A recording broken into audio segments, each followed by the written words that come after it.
तो welcome to physics class. तो आज का जो हमारा टॉपिक है ये एग्जामिनेशन के पॉइंट से काफी इंपॉर्टेंट टॉपिक है, रूबी लेजर। राइट, ये एग्जामिनेशन में लॉन्ग आंसर क्वेश्चन में आता है और सभी स्टूडेंट्स को इसको करना है। राइट, तो पहले हम रूबी लेजर को समझ लेते हैं। तो रूबी लेजर में जो एक्टिव मीडियम होता है वो सॉलिड होता है। राइट, यह जो है एक एल्यूमिनियम ऑक्साइड की रॉड होती है, aluminium oxide Al2O3। Right, now aluminium oxide का कॉमन नेम जो है वो रूबी है, तो इसलिए इसको रूबी रॉड कहते हैं। इस रूबी रॉड के एंड्स पर दो पैरेलल प्लेन मिरर्स होते हैं। इसमें एक मिरर जो है वो कंप्लीटली रिफ्लेक्टिंग होता है और दूसरा मिरर जो है वो पार्शियली ट्रांसपेरेंट मिरर होता है। राइट, जेनॉन फ्लैश ट्यूब्स जो हैं वो रूबी रॉड को वाउंड करती हैं। तो आपको जब डायग्राम बनाना है तो इस तरीके से बनाना है। एक बार इन ट्यूब्स को आप बाहर दिखाएंगे रॉड के, और एक बार आप इन ट्यूब्स को अंदर ले जाएंगे रॉड के। ये अंदर चली गई है, ठीक है, फिर ये दोबारा से बाहर आई है, ठीक है, और ये फिर अंदर चली गई है। तो जब अंदर भेजेंगे तो ये वाली लाइन आप नहीं ड्रॉ करेंगे, ठीक है, बाहर वाली में आप इसको ड्रॉ करेंगे। तो ये अंदर बाहर इस तरीके से जा रही है इस रॉड के। ये basically light source, light radiation की सोर्स है। राइट, ये जो है जो आयंस को एक्साइट करने के लिए हमें एनर्जी चाहिए होती है जिसे पंपिंग कहते हैं, वो उसकी ये सोर्स है, जेनॉन फ्लैश ट्यूब। तो इसमें रूबी लेजर में जिस चीज से हम पंपिंग कराते हैं वो फोटोन होते हैं, वो लाइट रेडिएशन होता है। तो आप जानते हो कि जब लाइट रेडिएशन से एक्साइटेशन कराया जाता है उसको ऑप्टिकल पंपिंग कहते हैं। तो बेसिकली ये जो जेनॉन फ्लैश ट्यूब है ये एक ऑप्टिकल पंपिंग सिस्टम है, लाइट रेडिएशन की ये सोर्स है, ताकि आयंस को लाइट रेडिएशन से एक्साइट कराया जा सके। राइट, तो हम जो है क्रोमियम के एल्यूमिनियम के जो आयंस हैं इस रॉड के अंदर Al3+, क्योंकि ये Al3+ एल्यूमिनियम की वैलेंसी 3 होती है, उसको हम क्रोमियम के आयन से रिप्लेस करते हैं। एल्यूमिनियम को की जगह हम क्रोमियम के आयंस लेते हैं। ऐसा क्यों? क्योंकि जब क्रोमियम के आयंस जो हैं वो डी एक्साइट होते हैं, ठीक है, मेटा स्टेबल स्टेट से ग्राउंड स्टेट में आते हैं, तो वो 6900 एंगस्ट्रॉम के अप्रोक्सीमेट रेडिएशन एमिट करते हैं, जो कि red light, red region of the visible spectrum में फॉल करता है। आप जानते हो विजिबल स्पेक्ट्रम जिसमें हम देखते हैं ये 7500 एंगस्ट्रॉम से 4000 एंगस्ट्रॉम तक होता है। तो लॉन्ग वेवलेंथ जो रेड होती है वो करीब करीब 7500 के आसपास होती है। तो ये 6900 भी हमारा जो कलर है ये रेड पिंक टाइप का होता है, ठीक है। तो ये जो है रेड कलर के रीजन में आए ताकि लेजर हमें विजिबल दिखे।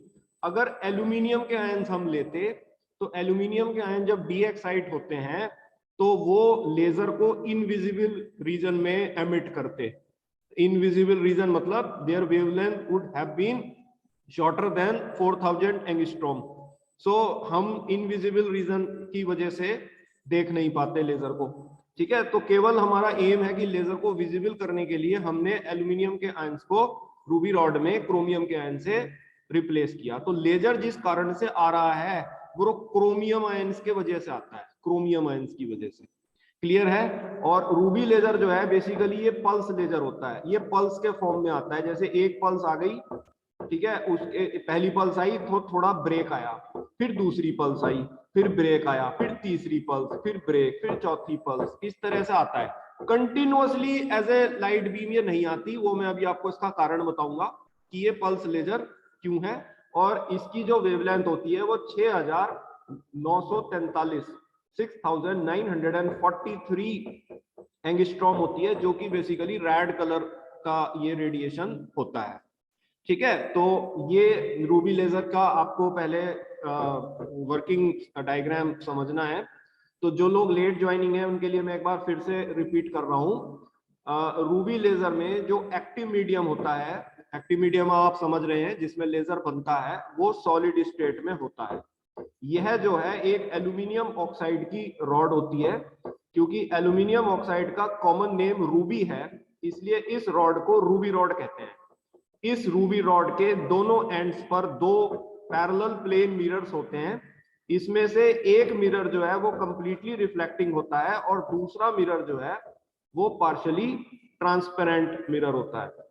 दोनों मिरर्स के बीच में जो स्पेस है उसको ऑप्टिकल कैविटी कहते हैं। ये भी मैंने आपको पहले बताई है बात, ठीक है।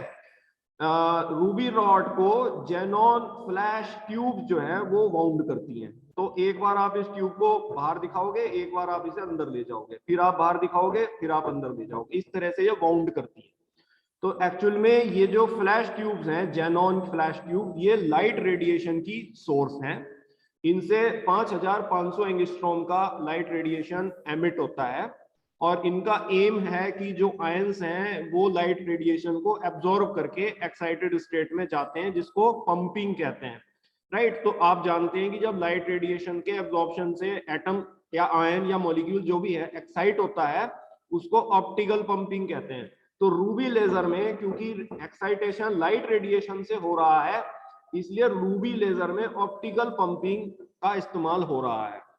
कौन सी पंपिंग लग रही है? Optical pumping, right. नाउ हम जो है इस रूबी रॉड में एल्यूमिनियम के आयंस को Al3+ जो आयंस हैं उसको Cr3+ आयन से रिप्लेस करते हैं, ताकि क्रोमियम जब डीएक्साइट हो तो वो 6900 एंगस्ट्रॉम का रेडिएशन एमिट करता है। भाई रेडिएशन तो उसके एनर्जी लेवल के डिपेंड करता है ना। क्रोमियम की एनर्जी लेवल्स की कैरेक्टरिस्टिक है कि जब वहां से क्रोमियम आयन जंप करते हैं मेटास्टेबल स्टेट या एक्साइटेड स्टेट से, तो वो इतनी वेवलेंथ का रेडिएशन एमिट करते हैं जो कि रेड कलर के red region of the visible spectrum में लाई करता है, राइट। आप भी जानते हो लाल रंग की करीब करीब इतनी वेवलेंथ होती है, तो हमें रेडिएशन विजिबल हो जाता है। अगर मैं एल्यूमिनियम यूज करता तो एल्यूमिनियम जब डीएक्साइट होता तो वो इनविजिबल रेडिएशन देगा। तो मैं नहीं चाहता कि मेरा लेजर इनविजिबल हो, मैं चाहता हूं कि मेरा लेजर विजिबल हो। तो इसलिए मैंने एल्यूमिनियम के आयंस को क्रोमियम के आयन से इस रॉड में रिप्लेस किया। रूबी लेजर पल्स लेजर होता है, ये कंटिन्यूअस बीम की तरह से नहीं आता है, ये रुक रुक के आता है। पहले एक पल्स आई, फिर रुक गया, फिर दूसरी पल्स आई, फिर रुक गया, इस तरह से आता है। और इसकी जो वेवलेंथ होती है वो 6943 एंगस्ट्रॉम होती है। ये एग्जाम के लिए बहुत इंपॉर्टेंट है, 6943 एंगस्ट्रॉम, आपको इसको लर्न करना होगा। इस वेवलेंथ का रेडिएशन ये आता है, क्लियर। नाउ अब हम बात करते हैं बहुत इंपॉर्टेंट इसके डायग्राम की। ये इसका एनर्जी लेवल डायग्राम है। तो रूबी लेजर में बेसिकली 3 एनर्जी लेवल्स होते हैं, राइट, इसलिए इसको 3 लेवल लेजर भी कहते हैं। तो अगर एग्जाम में कभी 3 लेवल लेजर आ रहा है तो उसका मतलब रूबी लेजर है, ठीक है। हो सकता है यूनिवर्सिटी 3 लेवल वर्ड लगा के क्वेश्चन पूछे। तो इसमें 3 एनर्जी लेवल होते हैं। जो लोअर एनर्जी लेवल है वो स्टेबल ग्राउंड स्टेट है। जो सबसे हायर एनर्जी लेवल है वो अनस्टेबल एक्साइटेड स्टेट है। और अनस्टेबल एक्साइटेड स्टेट और स्टेबल ग्राउंड स्टेट के बीच में ये मेटा स्टेबल स्टेट होती है, राइट। तो मेटा स्टेबल स्टेट को आप थोड़ा सा इससे नीचे दिखाओगे, बीच में मत दिखा देना सेंटर पे, क्योंकि ये जो है ये करीब करीब इसके नजदीक होती है। जो हमारी अनस्टेबल एक्साइटेड स्टेट है उसके थोड़ा नजदीक ही होती है नीचे की तरफ, इसको कहते हैं मेटास्टेबल स्टेट। तो होता क्या है कि यहाँ पर जो हमारा जेनॉन फ्लैश ट्यूब्स हैं, let me take this as a xenon flash tube, ठीक है। तो जो जेनॉन फ्लैश ट्यूब है वो हमारी लाइट रेडिएशन को एमिट करती है। ये लाइट रेडिएशन 5500 एंगस्ट्रॉम का होता है, राइट। तो ये लाइट रेडिएशन जब एमिट हो रहा है, इसका मतलब फोटोन एमिट हो रहा है। तो एक फोटोन जो है वो आकर के क्रोमियम आयंस जो कि हमारे ग्राउंड स्टेट में है, क्रोमियम के आयंस इस फोटोन को एब्जॉर्ब करते हैं, राइट। और इस फोटोन को एब्जॉर्ब करके क्रोमियम के आयंस दोनों स्टेट पे जा सकते हैं। वो मेटा स्टेबल स्टेट पे भी जा सकते हैं और वो जो है जो अनस्टेबल हायर एक्साइटेड स्टेट है उस पे भी जा सकते हैं। कारण क्या है कि ये जो फ्रीक्वेंसी या वेवलेंथ आ रही है ये सिंगल वेवलेंथ नहीं है, ये एक फ्रीक्वेंसी का बैंड है, फ्रीक्वेंसी का बैंड, ठीक है। तो थोड़ी थोड़ी सी अंतरों पे फ्रीक्वेंसियां हैं फोटॉन्स की, तो थोड़े थोड़े अंतरों की फ्रीक्वेंसीज को ये जब एटम्स ये जो क्रोमियम आयंस एब्जॉर्ब करते हैं तो वो अलग अलग एनर्जी लेवल्स पर चले जाते हैं। कोई तो मेटा पे आ जाता है, कोई जो है वो हमारे यहाँ पर जो अनस्टेबल एक्साइटेड स्टेट है इस पे आ जाता है। दूसरे के और इंपॉर्टेंट इसमें बात है कि ये जो अनस्टेबल एक्साइटेड स्टेट आप देख रहे हो ये एक्चुअली में एनर्जी लेवल नहीं है, ये एनर्जी बैंड है। This is an energy band not a level. तो इसको आप एक बैंड के फॉर्म में बनाओ ऐसे करके, ठीक। तो कोई क्रोमियम आयन यहां आ जाएगा, कोई क्रोमियम आयन यहां आ जाएगा, ठीक है, कोई क्रोमियम आयन यहां आ जाएगा, कोई क्रोमियम आयन यहां आ जाएगा। इस तरह से ये अलग अलग बहुत सारे लेवल्स हैं जिनका very very close, very very they are continuous in nature. एक तरह से मान लो बैंड तो कंटिन्यूअस होता है ना, so they are continuous in nature but they have slightly different energies because the photon which was absorbed here was not of single frequency, it was a band of frequencies. so the chromium ion यहाँ पर अलग अलग frequencies के photons को absorb करके अलग अलग energies ले लेते हैं। कोई यहाँ पहुंचेगा, कोई यहाँ पहुंचेगा, कोई थोड़ा सा ऊपर पहुंच जाता है, ठीक है, रहेगा E3 में ही। तो E3 को आप हमेशा ये बात समझना, 3 लेवल लेजर में जो E3 होता है अनस्टेबल एक्साइटेड स्टेट, वो लेवल ना होकर एक एनर्जी का बैंड होता है। यहां तक बात क्लियर है, ठीक है। अब 10 की पावर -8 सेकंड के बाद क्रोमियम के आयंस अनस्टेबल एक्साइटेड स्टेट से मेटा स्टेबल स्टेट में फास्ट ट्रांजिशन करते हैं। कैसा ट्रांजिशन करते हैं? Fast. So I am representing this with F, ठीक है। और ये अपने आप स्पॉन्टेनियसली डिके करते हैं, राइट। मैंने कोई फोटोन यहां नहीं दिखाया हुआ है, ये स्पॉन्टेनियस होता है और फास्ट होता है। और क्योंकि अनस्टेबल एक्साइटेड स्टेट और मेटा स्टेबल स्टेट के एनर्जी गैप बहुत कम है, वेरी वेरी स्मॉल, राइट। तो बेटे इस ट्रांजिशन को नॉन रेडिएटिव ट्रांजिशन कहते हैं। नॉन रेडिएटिव, नॉन रेडिएटिव का मतलब है इसमें कोई फोटोन नहीं निकलता, समझ रहे हैं। तो हम इसको नॉन रेडिएटिव ट्रांजिशन क्यों कह रहे हैं? क्योंकि ये जो अनस्टेबल एक्साइटेड स्टेट है E3 और जो ये मेटा स्टेबल स्टेट है E2, इनके बीच का जो एनर्जी गैप है ये वेरी वेरी स्मॉल होता है। इसलिए मैं आपसे कह रहा हूं डायग्राम में आप इसको इसके नजदीक बनाएंगे मेटा स्टेबल स्टेट को। Clear? So this is a non radiative transition, so the chromium ions come to the metastable state, right now। अब क्या होता है कि 10 की पावर -8 सेकंड के बाद अगेन क्रोमियम के आयंस जो हैं वो स्पॉन्टेनियसली डिके करते हैं मेटा स्टेबल स्टेट से ग्राउंड स्टेट में, ठीक है, बाय स्लो ट्रांजिशन। जिसे स्लो ट्रांजिशन आप जानते हो, स्पॉन्टेनियस एमिशन स्लो ट्रांजिशन होता है। और इस प्रोसेस में वो एक फोटोन को एमिट करते हैं, राइट। तो let me take this as photon.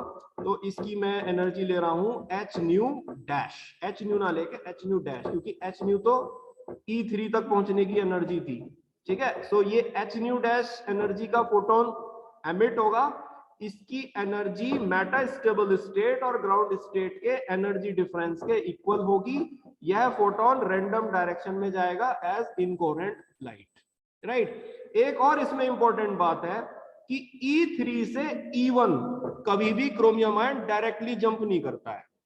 ये 3 लेवल लेजर का एक गुण होता है, वो हमेशा मेटा स्टेबल स्टेट से होकर के ग्राउंड स्टेट में जाएगा, ठीक है। E3 से E1 डायरेक्ट ट्रांजिशन पॉसिबल नहीं होता है। कोई भी क्रोमियम आयन जो E3 पर है वो पहले E2 में आएगा और फिर E1 में आएगा, ठीक है। तो इस बात को हमेशा ध्यान रखना। तो मैंने वही दिखाया है कि E3 से E2 में तो ये फास्ट ट्रांजिशन से नॉन रेडिएटिव ट्रांजिशन से आया, बिकॉज ये energy gap very very small है। और E2 से E1 मेटा स्टेबल स्टेट से ग्राउंड स्टेट में ये स्पॉन्टेनियसली डिके किया बाय स्लो ट्रांजिशन, राइट। और इसमें इसने एक फोटोन को एमिट किया जिसकी एनर्जी मेटा स्टेबल स्टेट और ग्राउंड स्टेट के एनर्जी डिफरेंस के इक्वल है, और ये फोटोन रैंडम डायरेक्शन में जाता है। तो रैंडम डायरेक्शन के लिए आप इसको ऐसे कर दीजिए, कहने की बात है किसी भी दिशा में जा सकता है। नो ये वाला फोटोन आपको पता है ये कहाँ आएगा? ये आ जाएगा यहाँ, ये आ गया, ये यहाँ पर, राइट। ये फोटोन अब नेक्स्ट स्टेज में आ गया एज ए स्टिमुलेटिंग फोटोन, ठीक है, ये आप सब समझ रहे हो बात को, राइट। तो ये फोटोन अब क्रोमियम आयंस को मेटास्टेबल स्टेट में स्टिमुलेट करेगा कि वो जो है मेटास्टेबल स्टेट से ग्राउंड स्टेट में ट्रांजिशन करें। नाउ इसमें एक बेटे इंपॉर्टेंट बात है, क्योंकि क्रोमियम आयन एक्साइटेड स्टेट से मेटास्टेबल स्टेट में तेजी से आ रहे हैं, ये मैंने ट्रांजिशन फास्ट बताया था, ठीक है। और जब ये फोटोन को क्रोमियम के आयन एब्जॉर्ब करेंगे तो उनका लाइफ टाइम जो है वो 10 की पावर -8 सेकंड से बढ़कर 10 की पावर -6 से 10 की पावर -3 सेकंड तक हो जाएगा, ये आप जानते हो। तो लाइफ टाइम है यहाँ पर लॉन्ग और आने का टाइम है शॉर्ट, तो इसीलिए ज्यादा क्रोमियम आयंस जो हैं वो मेटास्टेबल स्टेट पर एक समय के बाद एक्युमुलेट हो जाते हैं। ये मैं फिर से रिपीट कर रहा हूं अपनी बात, क्योंकि क्रोमियम, जब ये फोटोन को क्रोमियम के आयंस एब्जॉर्ब करेंगे तो उनका लाइफ टाइम जानते हो आप बढ़ जाएगा, ठीक है। नाउ E3 से E2 में आने का ट्रांजिशन टाइम है शॉर्ट, आ तो वो तेजी से रहे हैं, कम समय में है, लेकिन यहां पर लंबे समय तक ठहर रहे हैं। E1 में तुरंत नहीं जा रहे, यहां पर रुक रहे हैं काफी समय तक और आ रहे हैं तेजी से। तो बेटे दोनों बातों को कंबाइन करके आप यही कहोगे कि यहाँ पर क्रोमियम आयंस की जो पॉपुलेशन है वो टाइम के साथ बढ़नी शुरू हो जाएगी और मोर number of chromium ions accumulate in the metastable state, और फिर हम थर्मल इक्विलिब्रियम की स्थिति में आ रहे हैं, जिससे कि पॉपुलेशन इन्वर्जन की सिचुएशन को हम अटेन कर पा रहे हैं, राइट। तो क्रोमियम आयंस की पॉपुलेशन इन्वर्जन हो गई है, मेटास्टेबल स्टेट में उनकी पॉपुलेशन बढ़ गई है। इसके बढ़ने का कारण यह है कि वो E3 से E2 तो तेजी से आ रहा है, लेकिन E2 पे ठहर लंबे समय तक रहा है, तो इसलिए E2 पर इन सबकी तादाद टाइम के साथ बढ़नी शुरू हो जाएगी और इसी को पॉपुलेशन इन्वर्जन कहेंगे, जो कि थर्मल इक्विलिब्रियम में अटेन हो जाएगा। क्लियर? नाउ इससे आगे की बात आप जानते हो। Now this chromium ion will make a fast transition from metastable state to ground state, and in this process, इस प्रोसेस में वो दो फोटॉन्स को एमिट करेंगे। इन दोनों फोटॉन्स की एनर्जी सेम होगी, फ्रीक्वेंसी सेम होगी, फेज सेम होगा, पोलराइजेशन सेम होगा और ये सेम डायरेक्शन में चलेंगे, जो कि स्टिमुलेटिंग फोटॉन की डायरेक्शन है। इसको हम स्टिमुलेटेड एमिशन कहते हैं। इस स्टिमुलेटेड एमिशन वाले फोटॉन्स को हम धीरे धीरे एम्पलीफाई करेंगे, they will keep on multiplying and with this amplification we will get ruby laser, ठीक है। और हम जब इसको एम्पलीफाई कर देंगे तो हमें एक रूबी लेजर 6943 एंगस्ट्रॉम की वेवलेंथ पर मिलेगा, राइट। तो ये इसका 3 लेवल एनर्जी लेवल डायग्राम है। मैं आपके बेनिफिट के लिए एक बार इसको फिर से रिपीट कर रहा हूं, जरा ध्यान से समझना। रूबी लेजर में 3 एनर्जी लेवल्स होते हैं, इसलिए इसको 3 लेवल लेजर कहते हैं, ठीक। इसमें सबसे lower energy level ground state होता है, सबसे higher energy level unstable excited state होता है और अनस्टेबल एक्साइटेड स्टेट से थोड़ा सा नीचे, ठीक है, मेटास्टेबल स्टेट होता है। So we have ground state as E1, unstable excited state as E3 and metastable state as E2। Clear?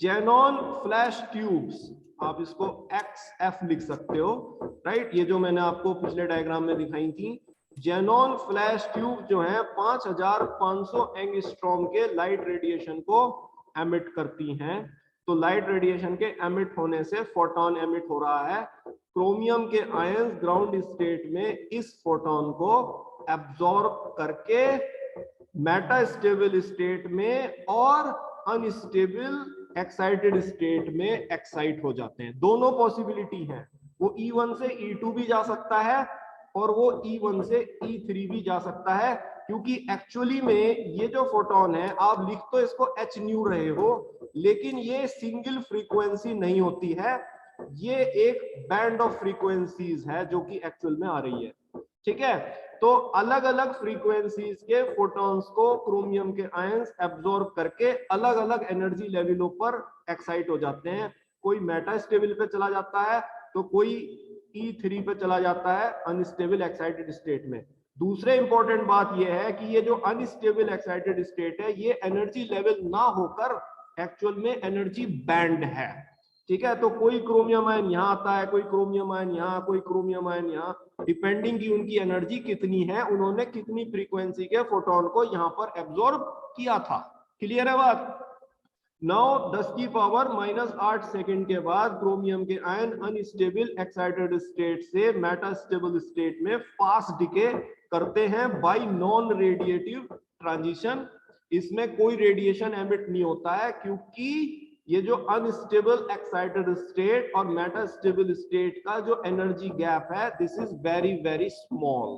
तो इतने कम एनर्जी गैप में हम रेडिएशन को एमिटेड नहीं मानते हैं और इसको हम नॉन रेडिएटिव ट्रांजिशन कहते हैं। क्लियर? 9 × 10⁻⁸ सेकंड के सर बाद फिर एनर्जी गई कहाँ? क्या चीज? E3 से जब एनर्जी रिलीज करेगा तो वो एनर्जी किस फॉर्म में रिलीज करेगा एनर्जी जब रेडिएशन? एनर्जी एक्चुअली रिलीज थोड़ा है, जो इनका गैप है उतनी एनर्जी तो रिलीज हो रही है लेकिन ये रेडिएटिव फॉर्म में नहीं है। It is not a radiation, right, it is in the non radiative form, ठीक है ना। तो बहुत कम गैप होता है, ये नॉन रेडिएटिव फॉर्म में होता है। कोई मैंने फोटोन नहीं दिखाया है इसको यहाँ पर, ठीक है। 9 × 10⁻⁸ सेकंड के बाद ये जो क्रोमियम आयन मेटास्टेबल स्टेट में है ये स्पॉन्टेनियसली डिके करेंगे मेटास्टेबल स्टेट से ग्राउंड स्टेट में, ठीक है, बाय स्लो ट्रांजिशन। और इस प्रोसेस में वो एक फोटोन को एमिट करेंगे, ठीक है। यह फोटोन की एनर्जी मेटास्टेबल स्टेट और ग्राउंड स्टेट के एनर्जी डिफरेंस के इक्वल होती है। मैंने इसको h डैश लिया हुआ है क्योंकि ये एनर्जी अब कम है, h नहीं है, h डैश है, E2 से E1, right? Sir yes yes sir college आके किताब ले जा सके एक अद्धी? क्या चीज? कॉलेज आके एक अद्धी किताब ले जा सके है लाइब्रेरी अभी उसके बारे में आप मेरे को पर्सनली बाद में पूछना क्लास से हटके, ठीक है। देखो अब ये जो फोटोन है हमारा ये रैंडम डायरेक्शन में जाएगा, तो रैंडम तो आप ऐसे दिखा दीजिए as incoherent light, right. Now ये फोटोन अब नेक्स्ट स्टेज में स्टिमुलेटिंग फोटोन की तरह से काम कर रहा है। जब क्रोमियम के आयंस मेटा स्टेबल स्टेट में इस फोटोन को एब्जॉर्ब करेंगे तो उनकी लाइफ टाइम 10⁻⁸ सेकंड से बढ़कर 10⁻⁶ से 10⁻³ सेकंड तक हो जाती है, राइट। नाउ क्योंकि क्रोमियम के आयंस E3 से E2 फास्ट डिके से आ रहे हैं, टाइम बहुत शॉर्ट है क्योंकि एनर्जी गैप बहुत कम है, लेकिन यहाँ पर इनका जो लाइफ टाइम है वो बढ़ रहा है क्योंकि वो फोटोन को यहाँ एब्जॉर्ब कर रहे हैं। तो टाइम के साथ यहाँ पर क्रोमियम के आयंस की पॉपुलेशन बढ़नी शुरू हो जाएगी। ये मेरी बात क्लियर है सबको? आ तो वो तेजी से रहे हैं और ठहर यहाँ पर लंबे समय तक रहे हैं, दोनों बातों को कंबाइन करो। So with time the number of chromium ions in metastable state will increase, और जब थर्मल इक्विलिब्रियम की स्थिति आएगी तो पॉपुलेशन इन्वर्जन मुझे प्राप्त हो जाएगा मेटास्टेबल स्टेट पे क्रोमियम आयंस का। क्लियर है बात? नाउ ये क्रोमियम आयंस मेटास्टेबल स्टेट से ग्राउंड स्टेट पे फास्ट ट्रांजिशन करेंगे क्योंकि जब एब्जॉर्ब करेंगे उसके बाद स्टिमुलेटेड एमिशन में फास्ट ट्रांजिशन होता है, ठीक। और ये दो फोटोन को एमिट करेंगे, इन दोनों फोटोन की एनर्जी सेम होगी, फ्रीक्वेंसी सेम होगी, फेज सेम होगा, पोलराइजेशन सेम होगा, ये दोनों सेम डायरेक्शन में चलेंगे और ये वही डायरेक्शन होगी जो कि स्टिमुलेटिंग फोटोन की डायरेक्शन है, और ये हमारी कोहेरेंट बीम होगी जिसको स्टिमुलेटेड एमिशन कहते हैं। इस स्टिमुलेटेड एमिशन को हम एम्पलीफाई करेंगे, मिरर्स लगाए हुए हैं, ये फोटोन मल्टीप्लाई होंगे, इंटेंसिटी बढ़ेगी, फोटोन का नंबर बढ़ने का मतलब ही इंटेंसिटी बढ़ना होता है। They will back and fourth bounce, reflect होकर एम्पलीफाई होंगे और हमें एक रूबी लेजर 6943 एंगस्ट्रॉम पर मिलेगा जो कि transparent end of the mirror को चीरता हुआ बाहर आएगा जब उसकी इंटेंसिटी काफी हाई हो जाती है। वही जो प्रिंसिपल आपको मैंने पीछे पढ़ाई है वही सब आ रही है। क्लियर हो गई बात यहां तक? तो are you able to understand the 3 level diagram? ठीक है, so let me move to the next slide.